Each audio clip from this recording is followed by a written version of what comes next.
Yeah, good good games. Not I don't know that any of those went exactly the way I thought they would.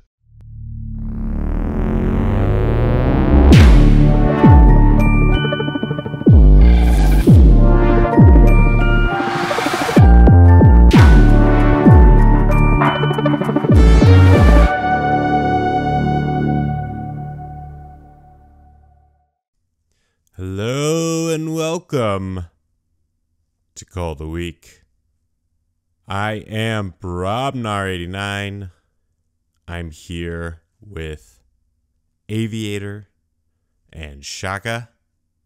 The sounds you just enjoyed from that intro were done by Logan Composer. The images were from Mark H., who did our logo as well for us. Big shout out to those two. Thank you so much. I am really digging that intro. But that's not why we are here today.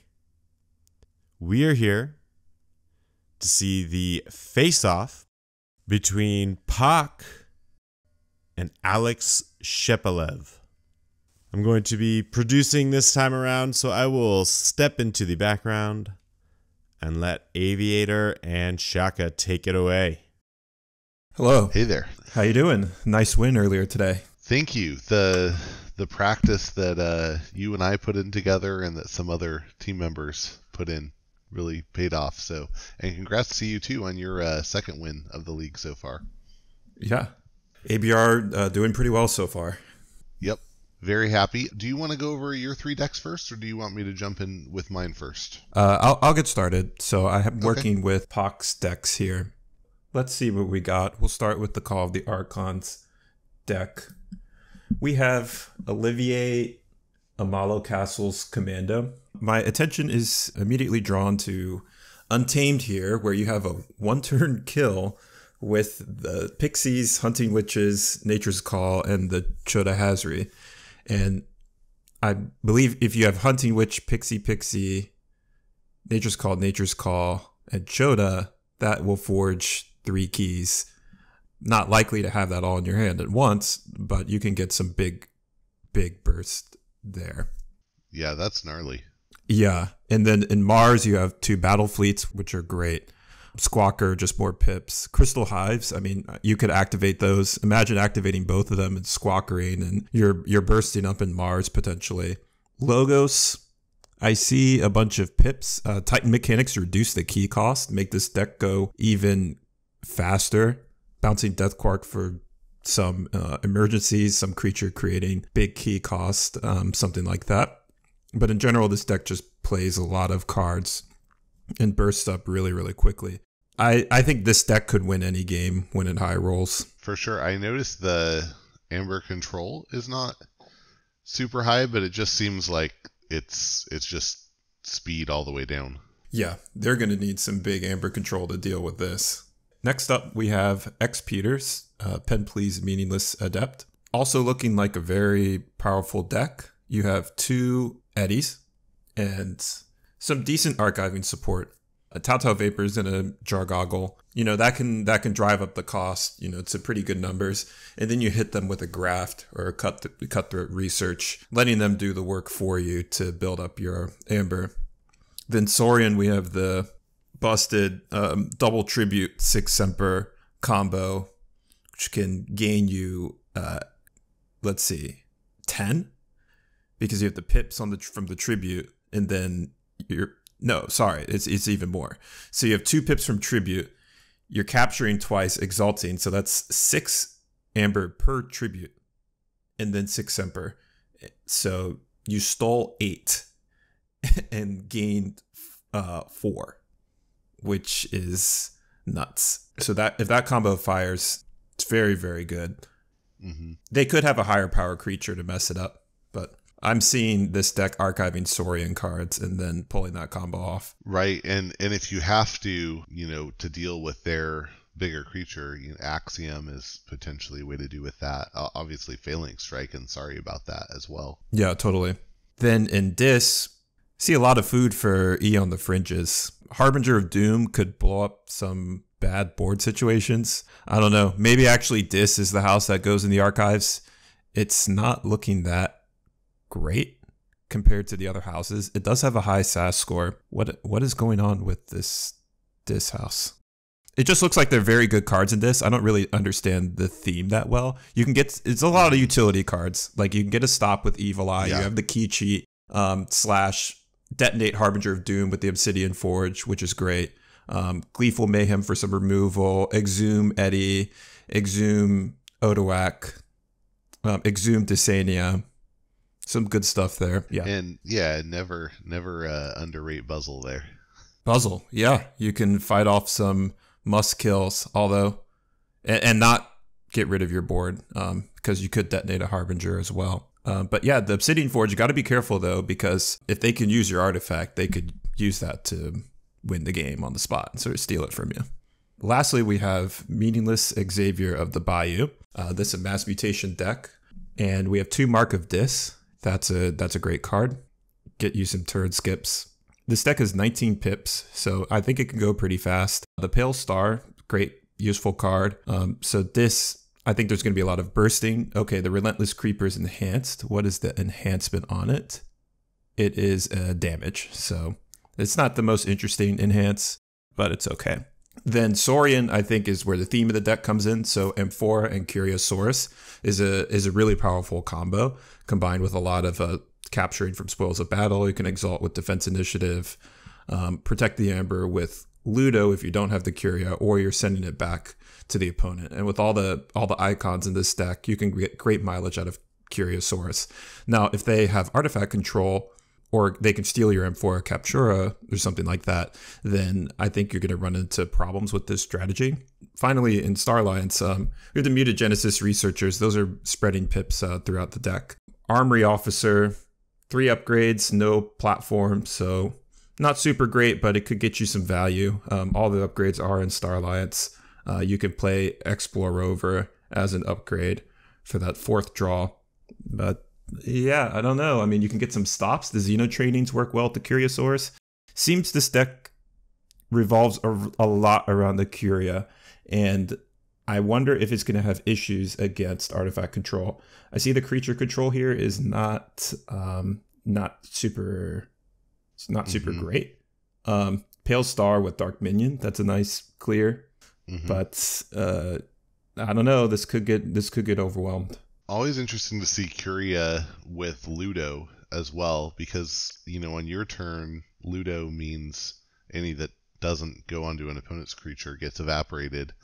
But on your opponent's turn, it means they can just evaporate it instead of moving it onto their creature. So just a little bit of questionable synergy there sometimes. But with the 2 Spoils of Battle, I mean, they're going to be capturing a bunch. Yeah, that could get awkward. And maybe he's going to do something different with the Ludo, unexpected. But then again, if the Captured Amber goes away, that's pretty good too. If you had to ban one of these, which do you think you would pick? I would probably ban X Peters. I think Olivier can come up short. I think X Peters is more consistent. Of course, Olivier could just blow you out completely. But if the Untamed is turning up in the wrong order, you might be able to just outrace it. And for Triad, I always like to think, like, which deck am I going to corner? I want to try to corner Meaningless Xavier. I think it has the most gaps of these 3 decks, and I want to make that deck win 2 games in this matchup for sure. Yep. Okay, well, on to Alex Shapelev's deck. I was excited to get to commentate on his game. He's actually on my team in the ABR League, doing great there. He's somebody that offers a lot of interesting thoughts and commentary in general around the Keyforge community, so I was excited to get somebody into my ABR team that I just knew would be full of good advice for teammates. So he's definitely been that. So his first deck here, interesting, both players here bringing everything but AOA. AOA not getting a lot of love. But this first deck here, Donovan of Jarris Tread Haunt, is Dees Logos Shadows, excellent Coda combo. It has the thing that pops most obviously is it has quad routine job, which is potentially, let's see, 1, 3, 7, 11 steel over the course of a single deck flip. But combine that with Screaming Cave, and there's some interesting things that could happen there. I think there's some interesting skill plays involved in knowing when to Screaming Cave based on where the routine jobs are, and I don't know the answer, but hopefully Alex does. Control the Weak, always a great card. Really high potential for just a bonkers Logos turn here with a library access, a wild wormhole, and a phase shift. Could be a very long Logos turn. Yeah, and the Neutron Shark really got my attention there too. Every deck here in Alex's stable has high R, although we'll see one of them is a little different. But yeah, Neutron Shark, just a fantastic card. And yeah, I would categorize this one as just, it's Coda good stuff. It's just play lots of good cards and probably going to win.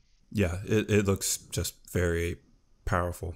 The next one is the Worlds Collide deck, Brooklyn Fuse Tidan. And this one is Dees, Shadows, Star Alliance. All three decks have Dees and Shadows. It's just here we get Star Alliance instead of Logos. And there are several doubles that stick out very prominently here. Double Ronnie, double Infernus, great Amber control cards. An Inspector that can purge another card potentially. Hysteria to get more plays out of more of those play effects. 2 Gleeful Mayhems, 2 Exhumes, and even a couple other ways to get more Ronnie and Infernus plays in with Hit and Run and Chimera Eclipse. So just probably going to see those cards coming back time and again. Yep, the double Exhume, Hysteria, yeah, Hit and Run, Chimera Eclipse, like those are Infernuses are going to come back over and over, which is not good news for all the pips on Pochh's side. Right. Yeah, this probably makes Olivier a little rougher of a matchup unless it can get a crazy combo turn off. And then on top of that, Key to Dees provides reliable board control. And there's a Voltron potential here with an Encounter Suit, Force Field, Garcia's Blaster, and Light of the Archons. You can get a pretty nasty creature that way. Oh, I anytime I see Brend, I look for how can I kill Brend on the same turn I play him. And there's not a way in Shadows, but there is in Dees. You can Exhume Gleeful Mayhem or Exhume Key to Dees. There are ways you can Exhume Brend and then play Scullion. Multiple ways to get the same turn Brend kill in Dees. Yeah, that's pretty interesting. Yeah, the only thing in Shadows I see is if you mug him and then hit and run, then he'd be dead. But that's pretty convoluted. Right. Sounds pretty violent, yeah, too. no, I missed it. I missed that one. So yeah, good catch. And if you Brend, Ronnie, mug, hit and run, play Ronnie again, you're very happy at that point. True. Yeah, this has a lot of plays. It doesn't have that big Amber scaling Amber Steel card. And I don't know if you need it here. Right. And the one caveat I guess I'd say to all those combo theories is with 4.3 speed, it's not necessarily going to be very reliable, but there's just a lot of good interactions to pull off. So totally. And I think all the doubles are going to make this feel more consistent. Yeah. All right. So the last deck is in Russian, and at least one of the words in Google Translate comes out to grumpy something or other. So I'm just calling it grumpy. There's some similar themes here actually with double Infernus, double Bonithing instead of the Ronnie wrist clocks, but strong control with Etan's Jar that could potentially be pretty game wrecking. Yeah, Pochh doesn't have artifact control at all. Right. Yeah, and like I mentioned before, every deck on Alex's side has artifact control. The first two have destructive artifact control. This one does not. It has 2 copies of Borrow, but looking through Pochh's decks, there are definitely some good Borrow targets, so that could be somewhat of a liability. And yeah, with Pochh not having any way to on their side to deal with cards like Etan's Jar, that could be pretty problematic. Of course, we'll have to see what order things come out and what gets picked. And then just another broad picture here, again, really solid creature control, gateway, but also lots of splashy damage and 2 dark waves, 2 diametric charges, look over there, mug, just lots and lots of ways. All right, so which one do you ban? I think, all things considered, that E-Tans jar is real scary. 4 routine jobs is scary too, but there are ways to play around it. If you can get Odawak out, maybe you can protect. And I think the E-Tans jar is just maybe a little too scary to let stick around. Yeah, I agree with you. I think Meaningless Xavier is going to have a really hard time winning a game against Grumpy. And that deck has got to basically get what I'm considering as sort of an unexpected win. Mm. So I think the chances are lowest against Grumpy. Brooklyn and Donovan are going to be tough. But, you could get your Curia on and maybe something good will happen there. Yep. I'm not counting it out, but I do think it's an uphill battle for Meaningless Xavier to win a game against this Triad. Yep. Okay, well, actually, we have their bans, their strikes now in chat. So, do you want to read those off? Sure. So we have Alex banning Olivier and Pochh banning Grumpy. Yeah, banning Olivier. That's not what I thought, but I think that's also a good choice. Yeah. So let's see how this turns out, and we're going to see Brooklyn versus Xavier first. Great.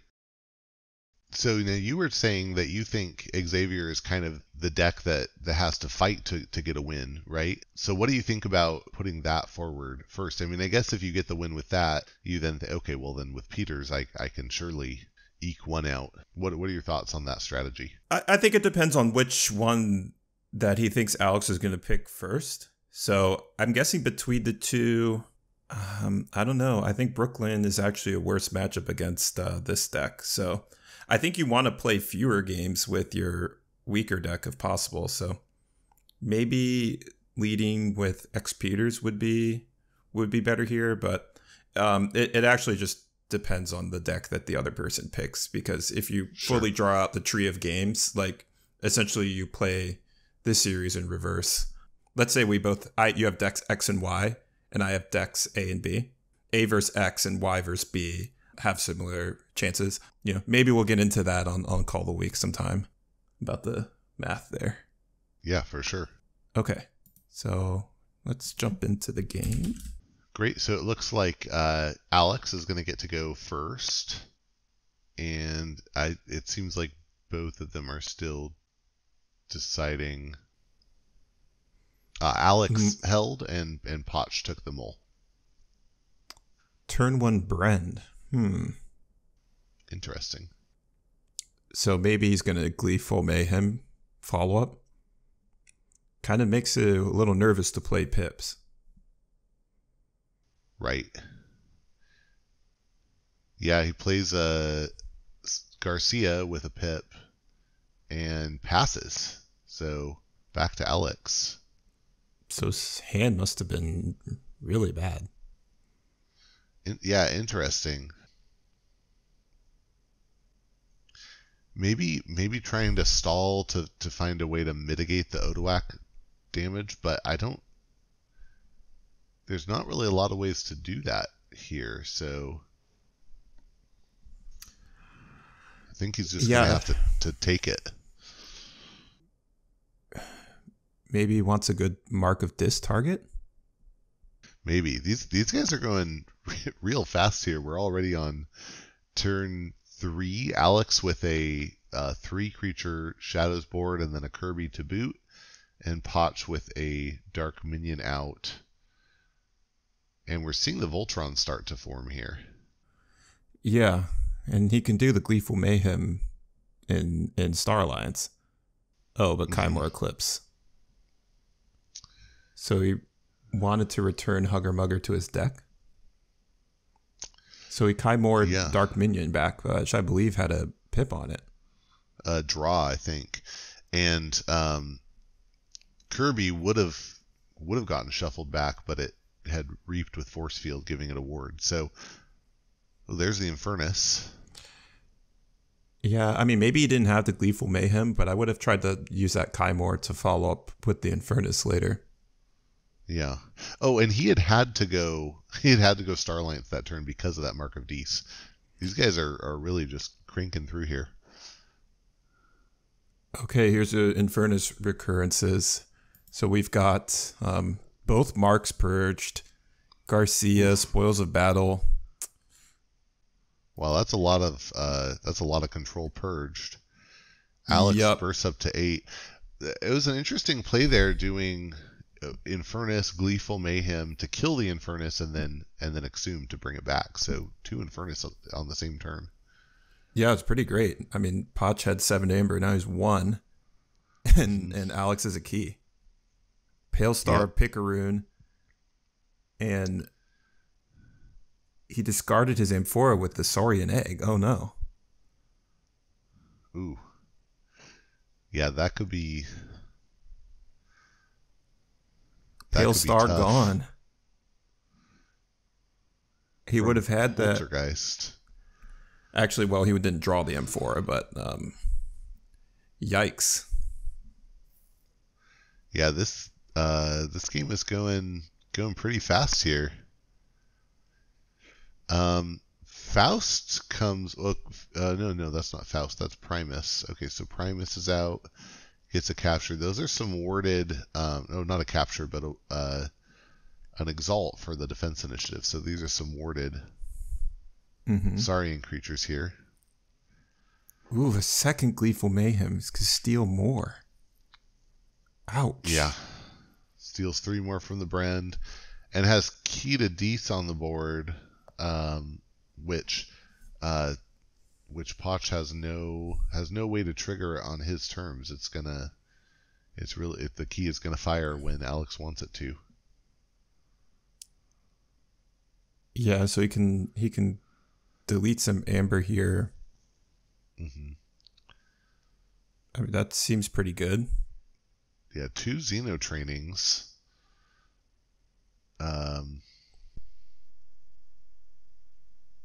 To capture 4 total, I think. Oh, trust no one. Steal 2. He just blew up the Amber anyway. He doesn't need it. Yeah. He thinks. Right. Well, when you're on 6 and a key and your opponent's on 0, you don't worry so much about it, right? I'm not sure if I would have detonated that. That was a lot of Amber. Yeah. Maybe he doesn't have great ways to get rid of the Ludo.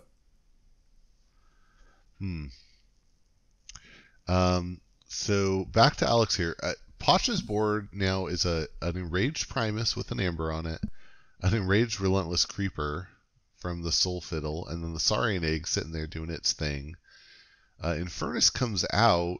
Pochh has 2 Amber, so I guess you go for more Amber things, right? Yeah, and there are a lot of good targets that have Amber on them. So it's like the downside of having them enhanced with the mutagenesis researchers. Like, okay, you purge the ret, and like that's pretty good, because you get value of removing that card and you get Amber gone. But yeah, you remove the Xeno training and the Amphora, so the Amphora definitely not coming back. I think at the pace this game is going, it wasn't going to come back anytime soon anyway.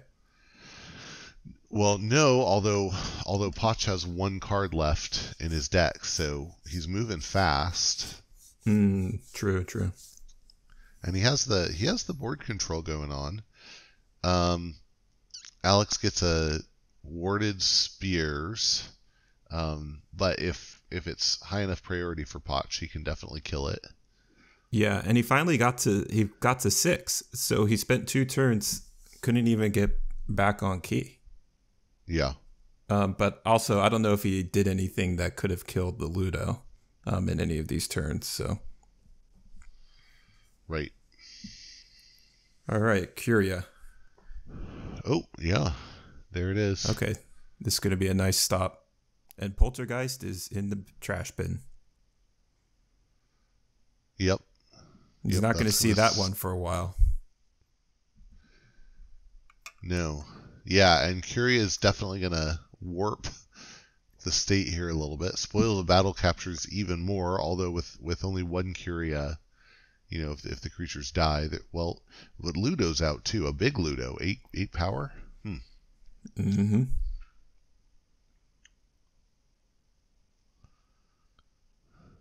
Oh. Back to Alex. He has a Spears on the board and an Infernus that can't reap. I would have considered spreading out the Amber. Okay, so you remove the ward, but I don't know. If you spread out that Amber from the console, then that's advantageous as far as the Curia goes. Right. Alex. Although I guess with Ludo, you're not getting it back anyway. Yep. Yeah, that would not have been a good choice. Yeah. Yeah. Yeah, see, the ward is back. So that fight was unproductive.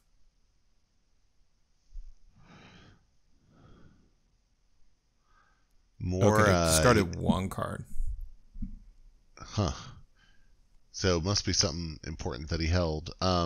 Lots more Star Alliance came down here, but Alex still only sitting on 3 Amber, so Pochh has successfully slowed the game down a bit. Yeah. Where's that key to dis? It happened. It happened already. Oh, yeah, I know. It's like, I let it go too soon. Yeah.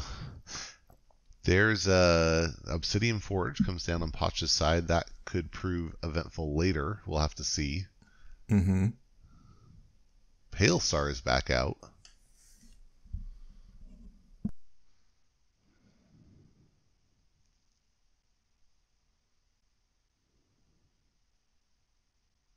On Alex's side, we get an encounter suit on Frayne.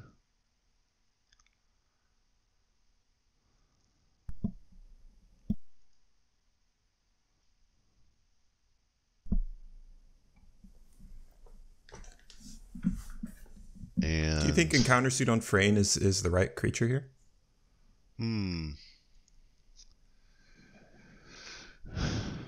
What do you protect? Well,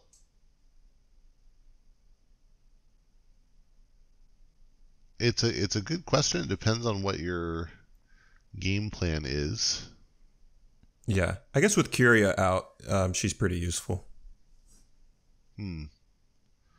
Yeah, fair point. Yeah, for speed, Chan might be better.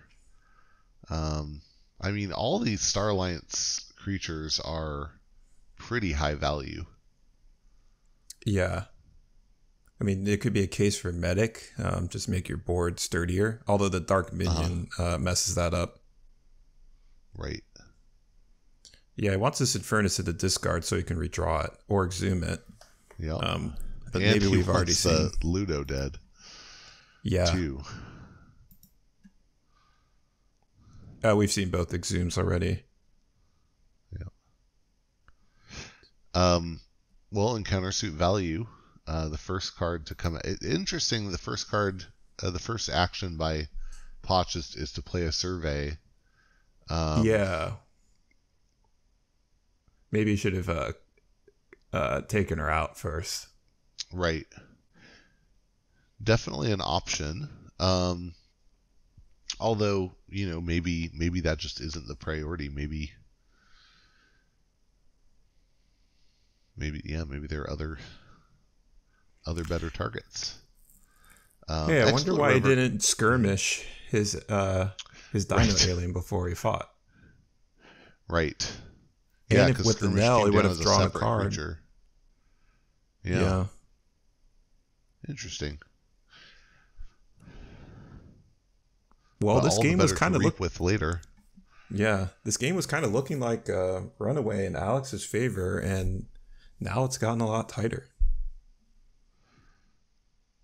Yeah. Definitely a swing. And Alex is almost to where he'll get to flip his deck. And then we could start to see some of these things like, Poltergeist, Key to Dis, Infernus come back. But oh, he pale starred and destroyed his own people. What was the purpose of that?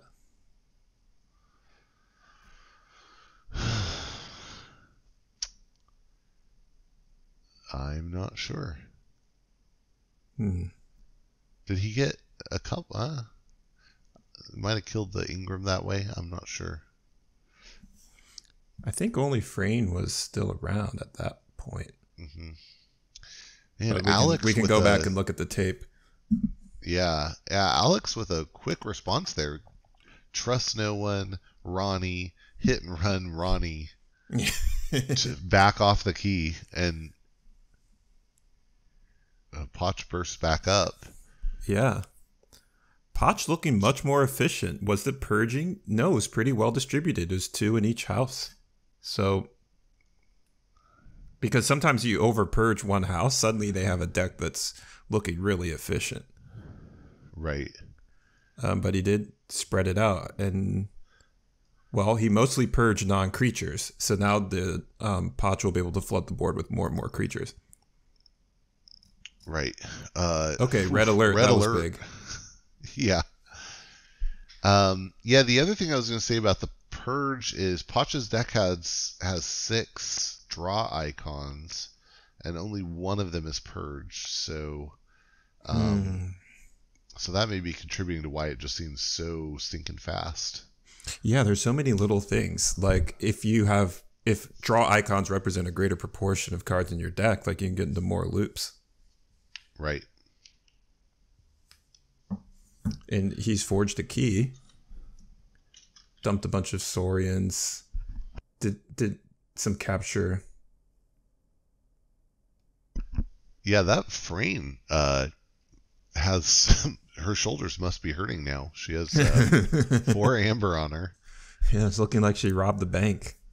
Yeah. All right, well, we just got it back.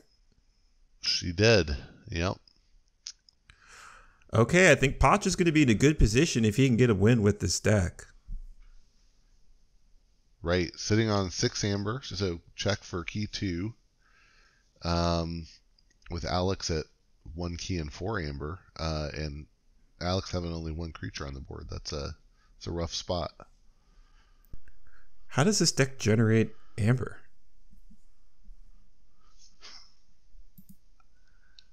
For some reason, I thought it would be a lot faster than this, but well, Alex's deck seems to rely pretty heavily on stealing, but it's been stealing all game.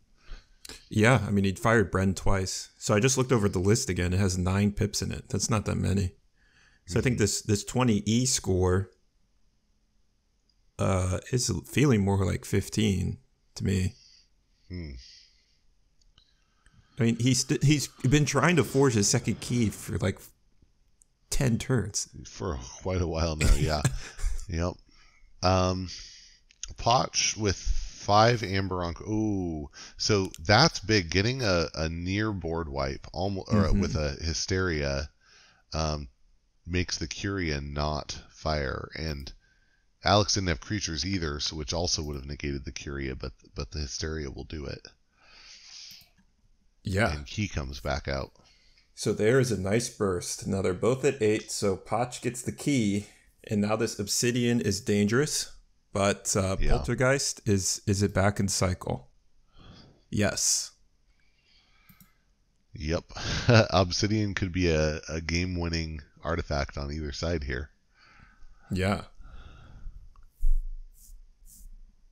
All right, here comes Ludo. All right, these creatures they're basically blank. Yep. They're obsidian food. Yep.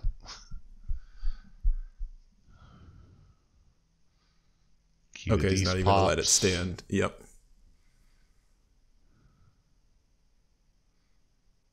Ooh, Voltron Ooh, that's spheres. good. Always. Yep. Yeah. Can find that Poltergeist. And Pale Star just won't care about the Voltroniness here. Oh, here we go. No, yeah, but it was, he needs it. One more turn. Wow, this is down to the wire. Yeah, so she's going to be searching for that poltergeist. Right. I mean, if Pochh has anything in Dis from hand, he'll be able to reap 3 times in Obsidian. He just needs 1 pip. He's only played 1 card from Dis. That's in his discard, and he has 5 on board. Oh, yeah, that's going to take out the pain reaction. Yeah. That Ouch. for 2 amber, and then blast shielding for another 1. And then an exhume. What's he picking here? Maybe Ronnie. Yeah, Ronnie would be solid.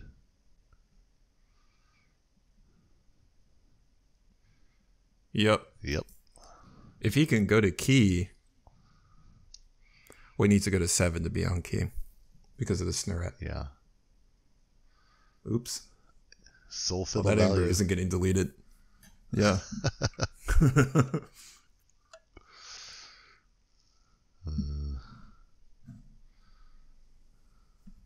Oh, there's more cards coming out here. Frayne. Okay. And Alex does it on 6.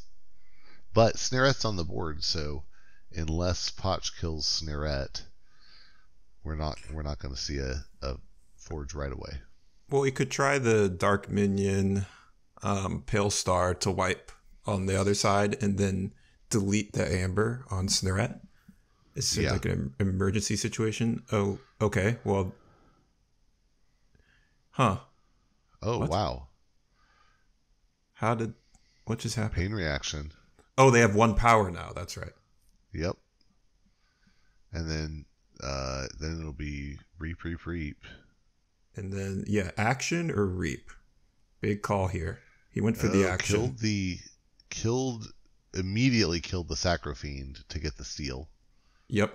I think that was a good idea. Well, actually, no, because if it reaps, then you kill it and you get the steal and then you win. Right. So, yeah. Suspicious. Huh.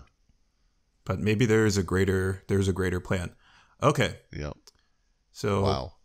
He is big time threatening. So they've got Poltergeist. We need to see it.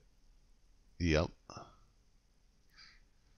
Yeah, you would want to hold the Poltergeist and use it to finish the game, but you might even have to just consider using it to deny.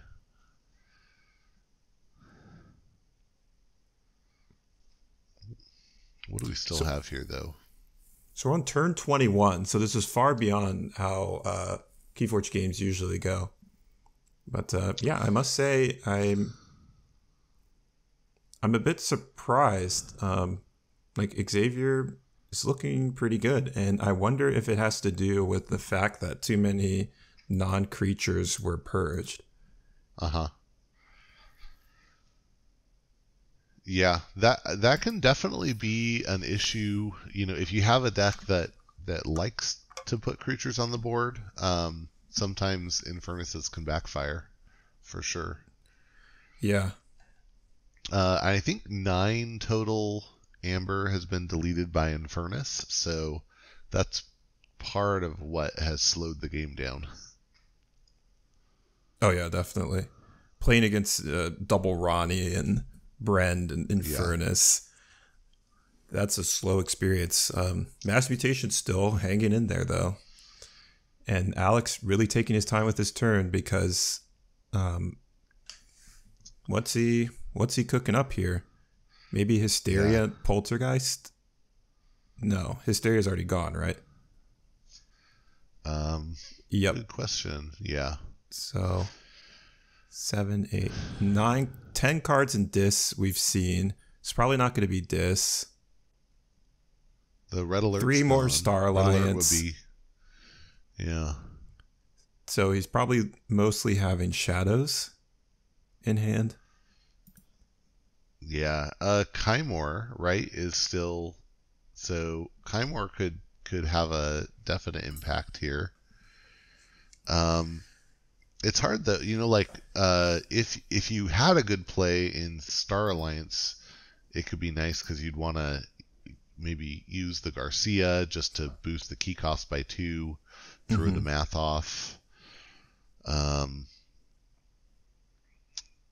Kymor comes out, but not on a Ronnie. Huh. Yeah. So he's daring him. Shaky.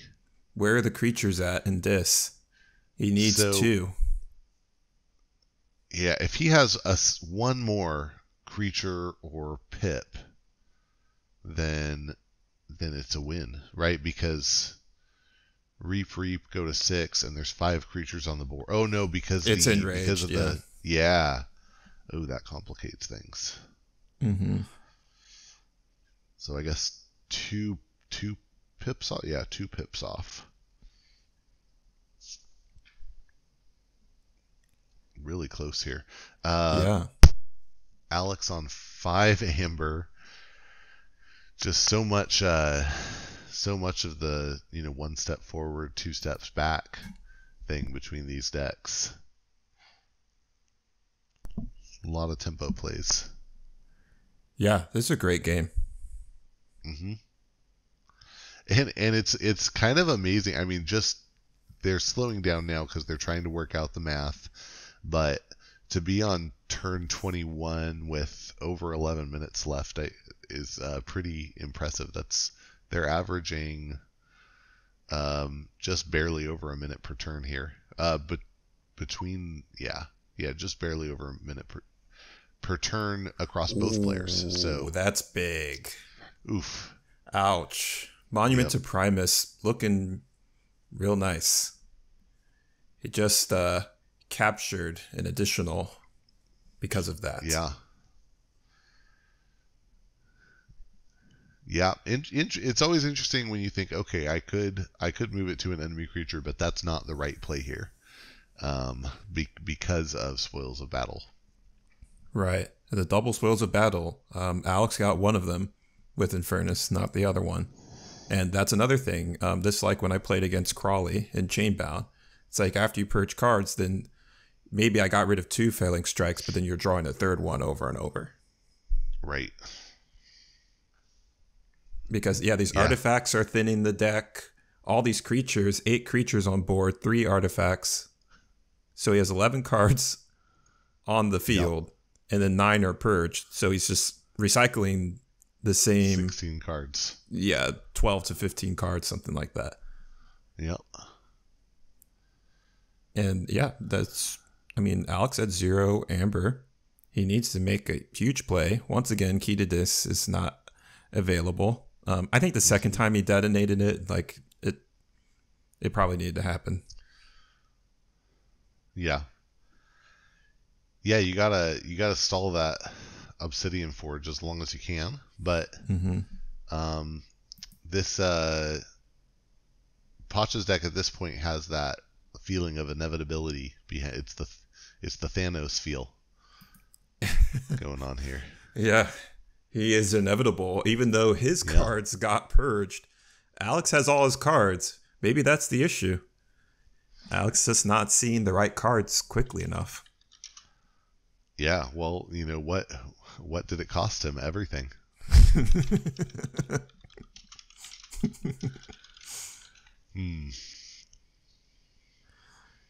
I think everything's a Marvel reference here. Yeah. The gears are turning in his head. What's he going to do? Shadows. Okay. Shadows. He has 1 steal with Umbra. He has 1 capture with Skeleton Key. Another steal with Ronnie, and another capture with Huggermugger. Yeah. I don't think this is going to cut it, though, because 8 plus 4 is 12, which is the magic number. Oh, did he kill one of the creatures? Okay. That might have just bought him another turn. Why did he capture onto Ronnie? That's not a great for the Curia, but I don't think that's going to come into play too much. So here we go. All right, that's 8 creatures. It's enough. GG. Yep.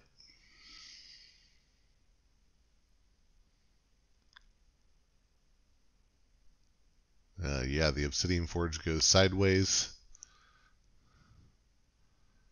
The creatures go in the bin, and then just Curiosaurus slows everything down there, but that's it. It's a unnecessary trigger. Okay, so where was the poltergeist the second time? We just... No, not there when you needed it. Man, that's a bummer. Yeah, must have just come up a little late there. Although, I think based on the way things were going, it seems like the Poltergeist probably ended it, or the Obsidian Forge ended it a little early, but it was going a certain direction already. Yeah, that's true. Like Alex didn't have enough amber gen to pressure, and I think like all those turns he was trying to get the second key and just could not get there. I mean, he wasn't even getting the key a lot of turns. Right. All right. So Yes. Xavier has passed out. So now Alex got to win 2 games against X Peters. That is a tall order, but he can do it.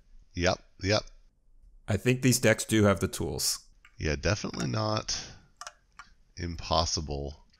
I'll be interested to see whether he sticks with Fuse or decides to switch over To Donovan. Donovan, there's an Odoak sitting over there, so that's going to be that's going to be a challenge that either of these decks have to figure out a way around. Right. And both of them have pretty good removals. Probably Brooklyn has better removals. Okay, he's going with Brooklyn again. Yeah, like you said, it has pretty consistent ways to deal. So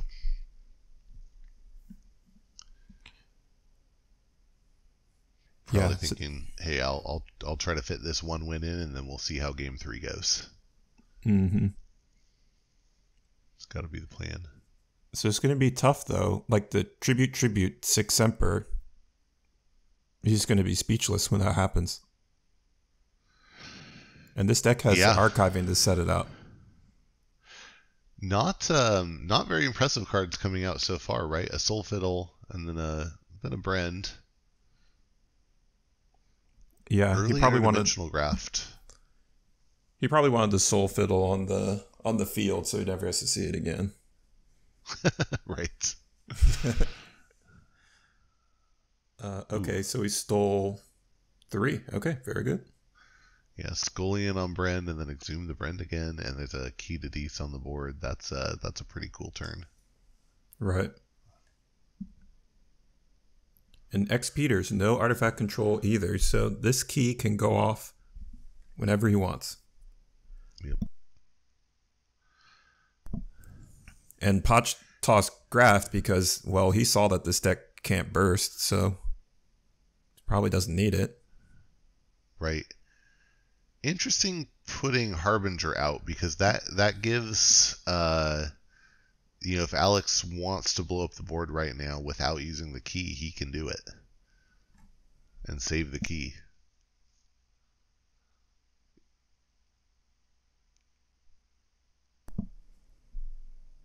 Definitely. Uses Gleeful Mayhem to kill the Brand, but leaves the Harbinger.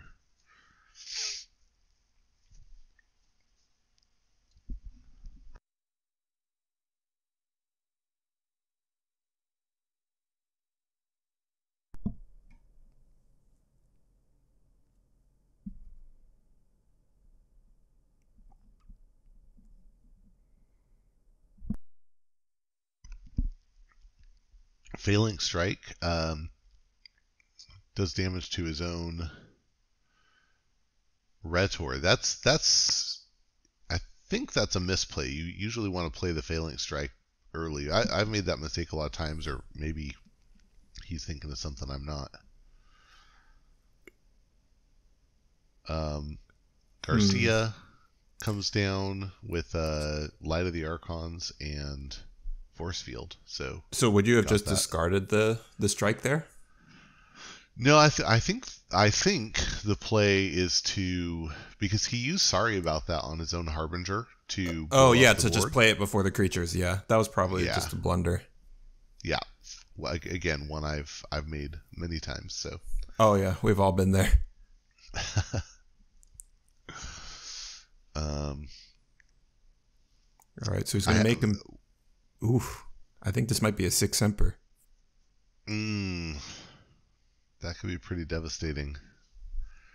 Pulls archives. Oh, misclick on the archive. Oh, that's a tough one. Okay, he's going to let him take it back. I think he would be totally in his rights to decline that, though, because we have no idea what was actually in there. And I know that we're dealing with players with high integrity and stuff. That said, like, that is a difficult thing to unwind. Yep.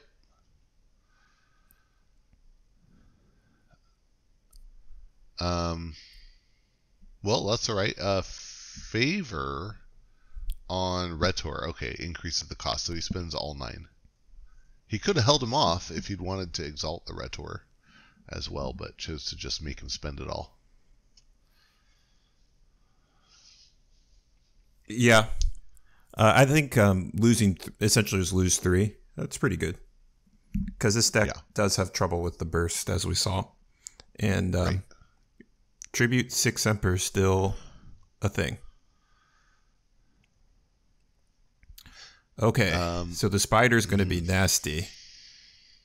Ouch. Purges and Exhume. Ooh, Exhume is a linchpin of this deck. Brook linchpin. Wow, another upgrade goes on the Garcia.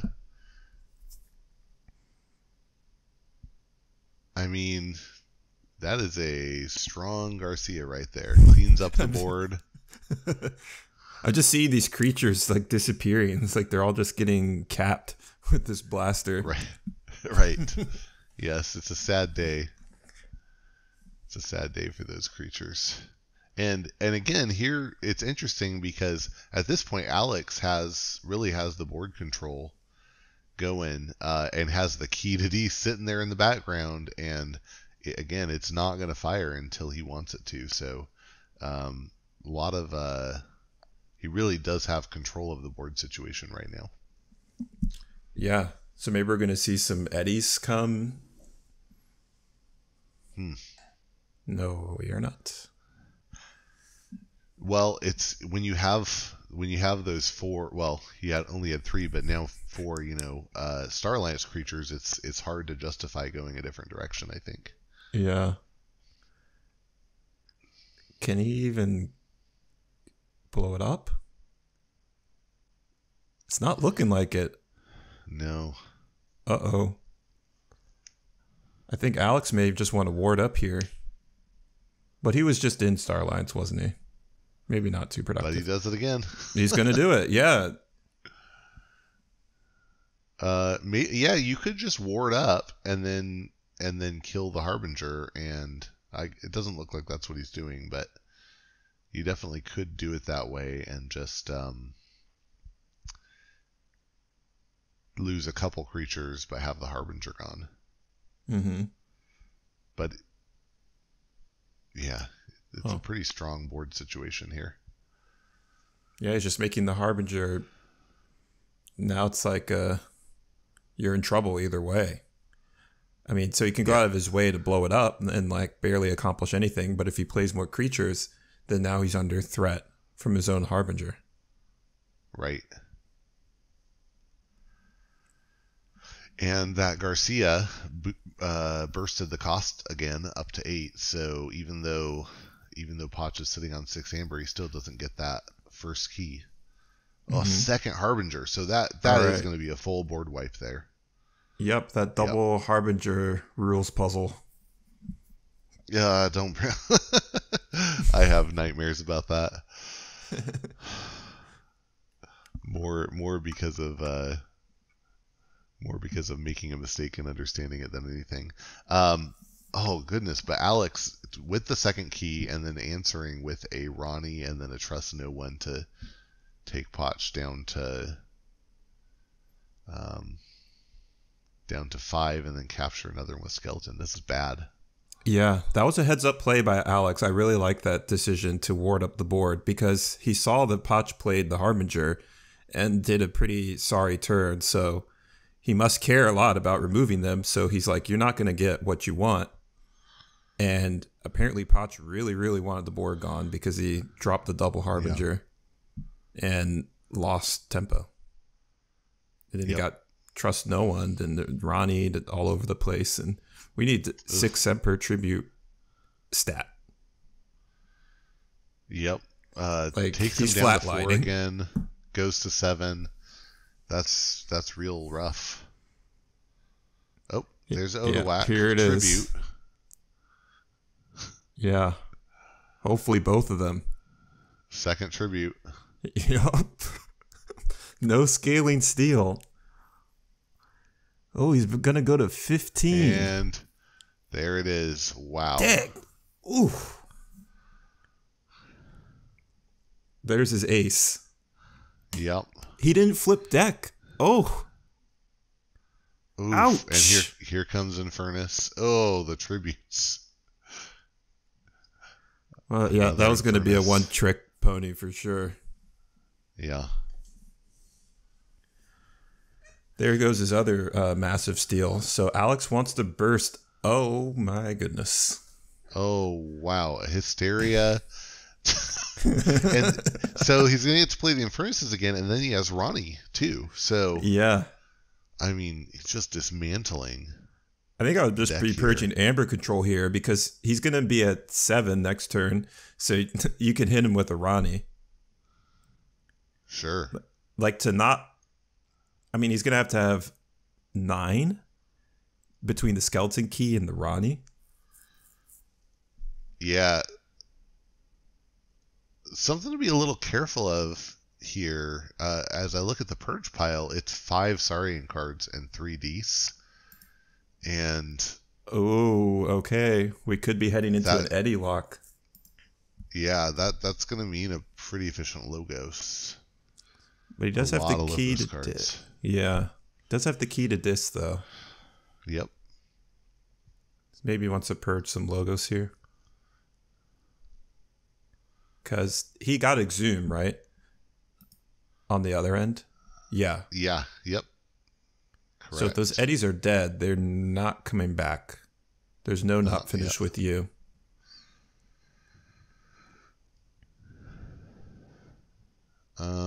One Ronnie in the discard, but 1 very likely in hand. Yeah, didn't he Hysteria 1 back to his hand? That's right. Yep. Here it is. There, yep. Steal 1, capture 1. Oh, and mug Oh, he it. mugged it. Ending on 7.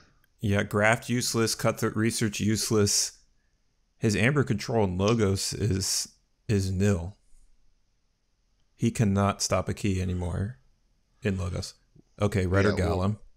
Yep, that buys him a turn. Goes to 6. Yeah, even looking at Saurian, I mean, that Gallum can only stop 8 or below. Yeah.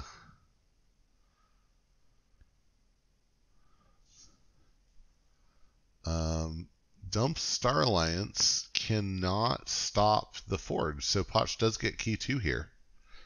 But Alex sitting on 8 at check for key 3, which is a good position to be in.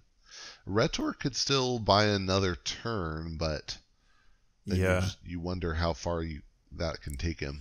He has to somehow go to check in Saurian, and that doesn't seem likely to me.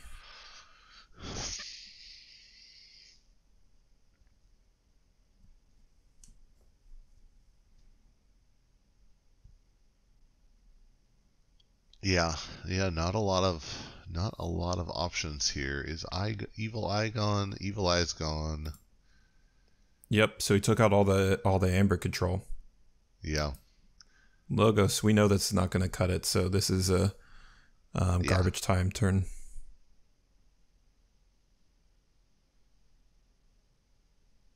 Maybe he wanted to hold one of the Eddies.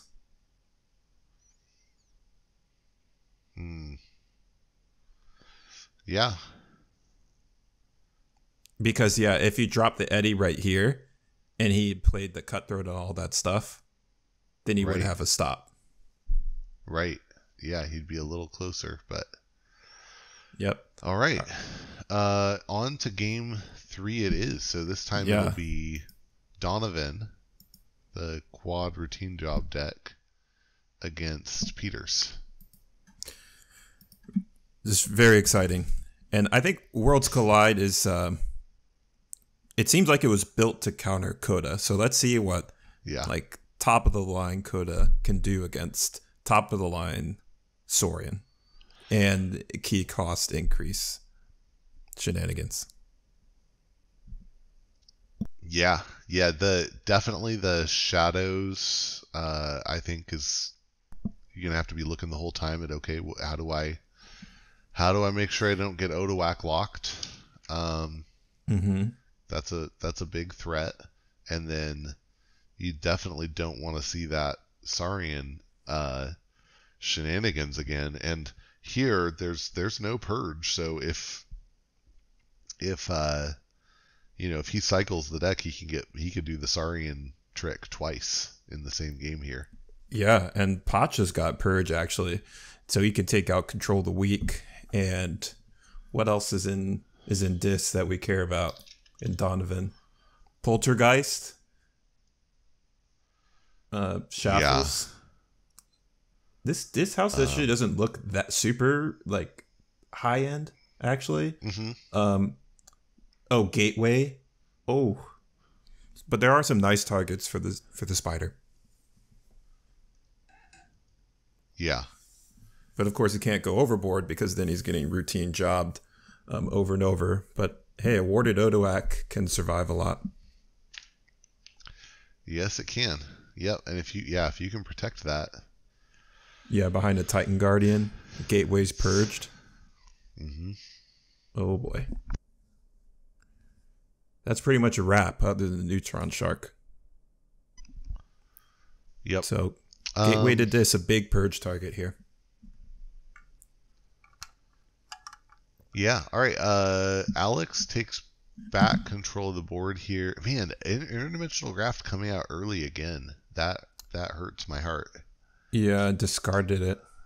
Wants to turn his shadows completely off. It's hard to do that because a lot of your good cards have pips on them. So it does make it awkward. Like Peters has 15 pips. Oh, he lost Titan Guardian. That is a very important card to protect the Odoac.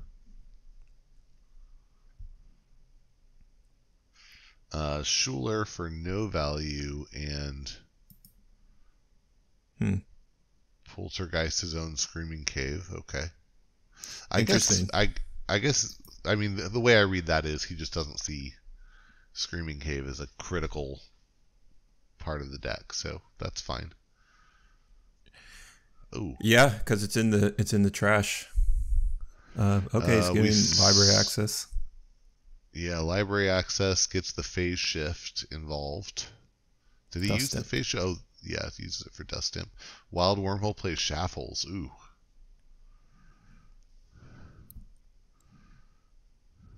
And Graft gone. Yep. Yeah, goes to 10. Bummer to Wild Wormhole into the Shaffles like that and then have to kill it with the Twin Bolt, but yeah. You want to do it to get the Dust Imp value, but here's an eye turn. Yeah, Pochh gotta slow down here. Okay, good. He's making him pay 9. But do you I guess maybe he plays the Harbinger to rather than discards it because he wants him to forge for 9. Fair enough. You can also decline to do the effect. Right. Wow, Alex back on 5 though again after having a key and Pochh sitting on 1. Yeah, that's shadows. Rough. That's only one routine job. There's a second one. Yeah. Got Relentless Whispers value. Well, this is not going how or at least what I was saying. Like, right. X Peters, what's going on here? It's a $3,000 deck. Well, sometimes when Coda speed happens, the speed comes out. But I also think one of the things at play here is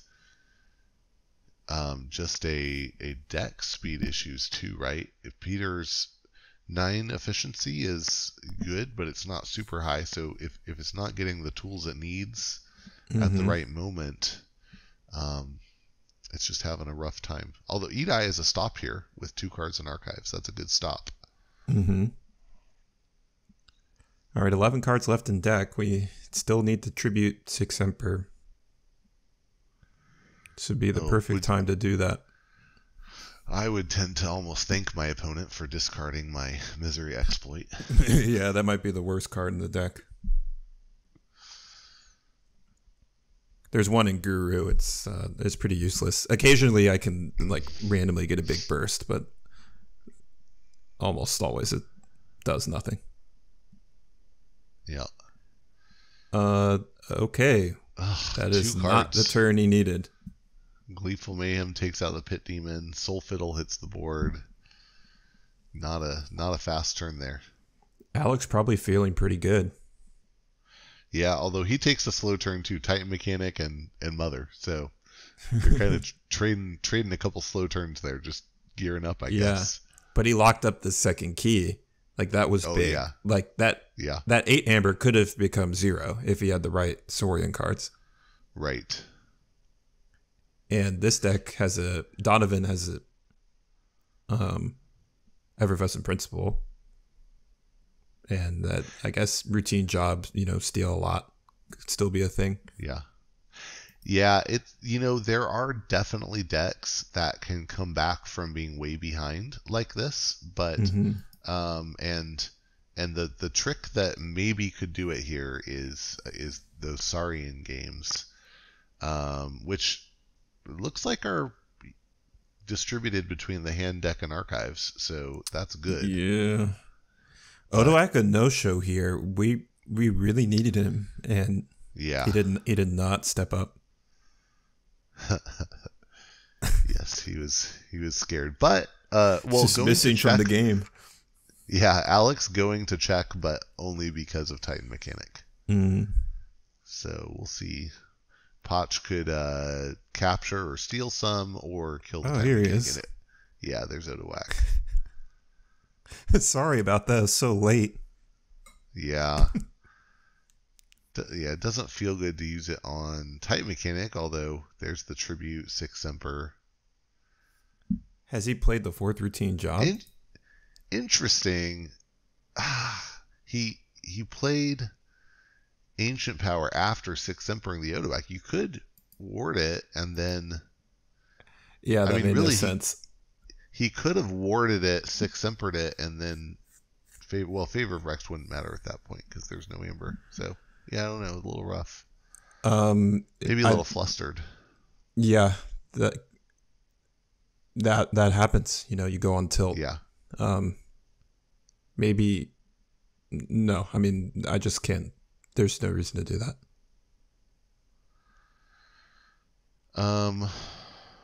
Obsidian Forge comes down, Harbinger comes down, Buzzle, Soul Fiddle. So, I mean, we have a game now.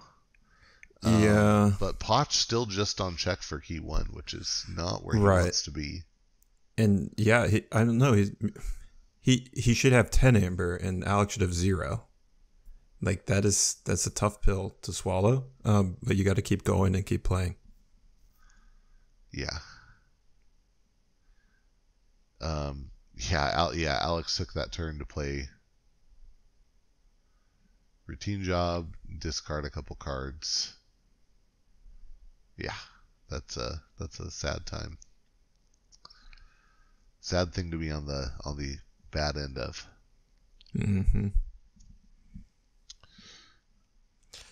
And I don't know if Control the Weak has even been a factor here.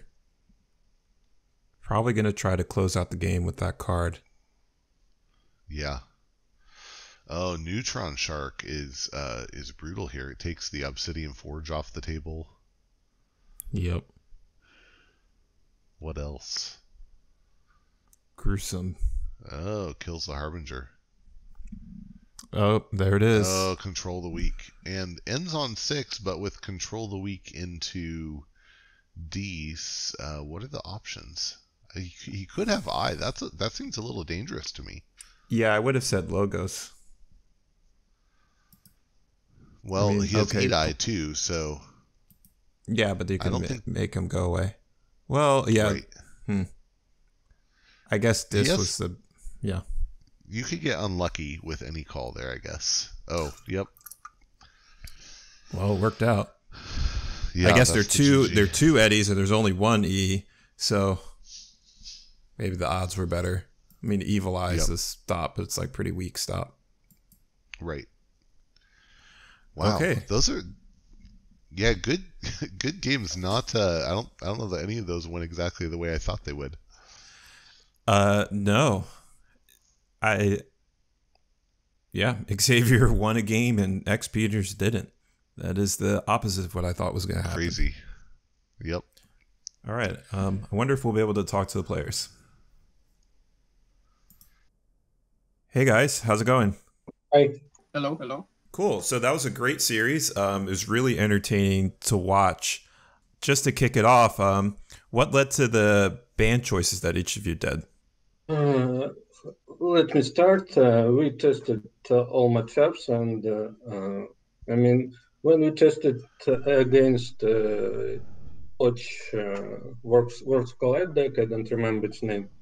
I mean, all games were kind of I can win, I can lose. But when I test against Oliver, it's just, hey, I got like 2 nature calls, 2 pixies, and shot us GGVP, or like sometimes I can do something, but sometimes it's just GGVP. And I mean, come on, I don't want to play it. Yeah, that makes sense. Pochh, what about on your end? Oh, sorry. Yeah, I banned his mass mutations because of the double borrow, mostly. Most likely my deck wasn't gonna get banned in the matchup, and the deck doesn't really perform well with a double borrow. Even if I all my artifacts, the pips weren't there because of the double infernus in his Yeah. So I banned this Worlds Collide deck because it only has 4 speed, and despite it having the tools to fight my monster mass mutations deck, the Xavier, he wouldn't have the tools all the time. It also wants to keep like a third of its deck for the late game. So I was banking on the bad draws for the mass mutations deck to win. So when we tested, we considered weak link of your lineup is your MM deck against my lineup, because my Infernus decks did really well against it, and Donan did kind of 50-50 against it. But when I lost first game with Brooklyn, frankly speaking, I made some arguable decisions, but okay. And you played really great, I should admit it. And I mean, after first game, I was, well, their weak link just won, so what should I do? And I was a bit kind of in really hard situation, in my opinion. So, talking about that first game, I just thought it was so crazy. When you guys started off, you were taking your turns so fast. I could barely keep up, and then but the game dragged out so long. I mean, what did it get up to in the mid-20s in terms of number of turns? And I thought it, well, first of all, I thought it was remarkable that after that many turns you still had like over 10 minutes left. But I was just wondering, were you playing quick in the beginning because you felt like the game could drag and you needed to leave time, or were you just is that just how fast you felt like playing? First of all, this is really very grindy dex battle. I mean, if something goes wrong, and we really can go to time, because W the kill everybody, W the infurnaces, fanatics steal all, capture back, kill. It's really kind of, this game had all the chances to go to time, and I don't remember start of the first game. Maybe I kind of was very confident in, or don't have a lot of choices to make, maybe. Or I just made bad choices.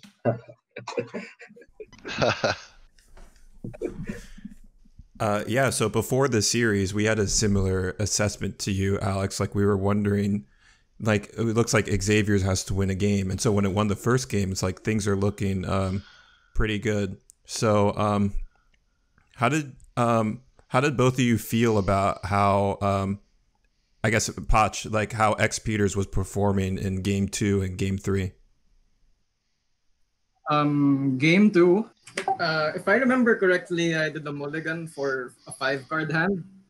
And at the very end of the game, the bottom 3 cards were a random discard and both of my Eddies, which really hurt the 7 speed Peters has.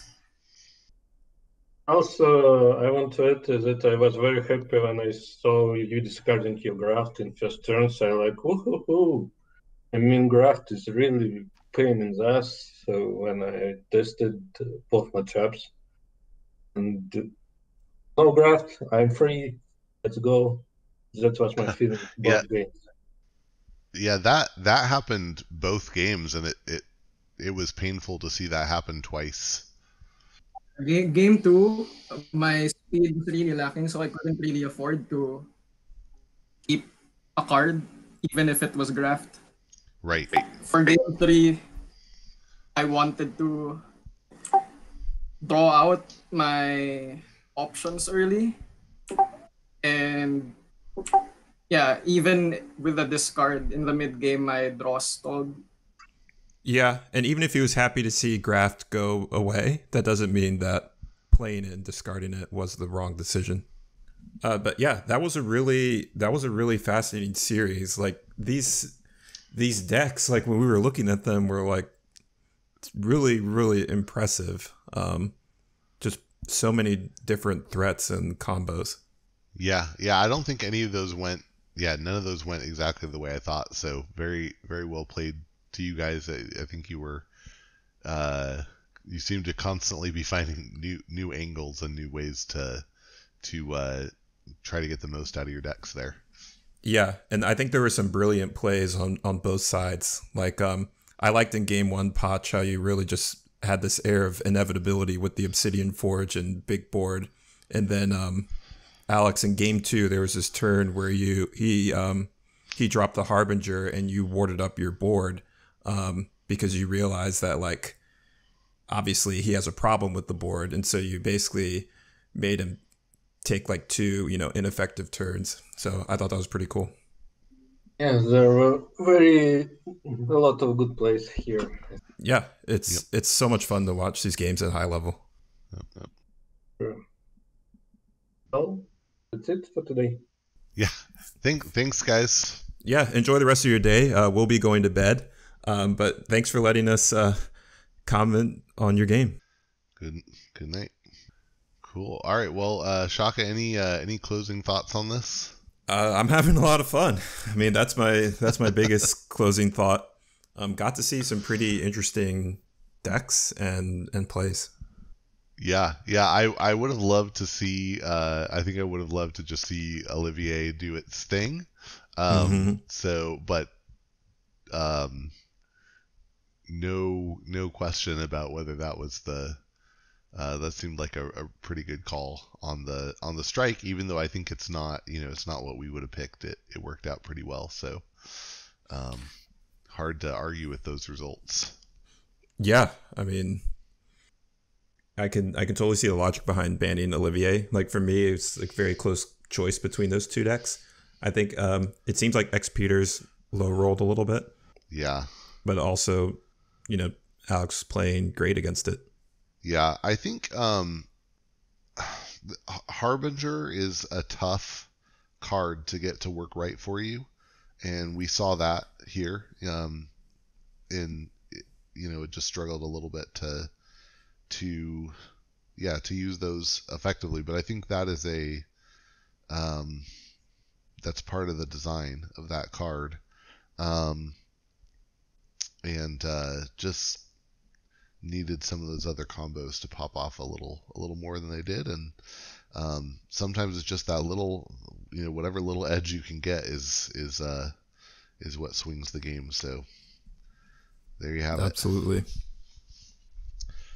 All right. Well, thanks for letting me join up for this one. Thanks, Brobner89, for running the board back there. And Siaka, good luck with the rest of your weeks. And I'm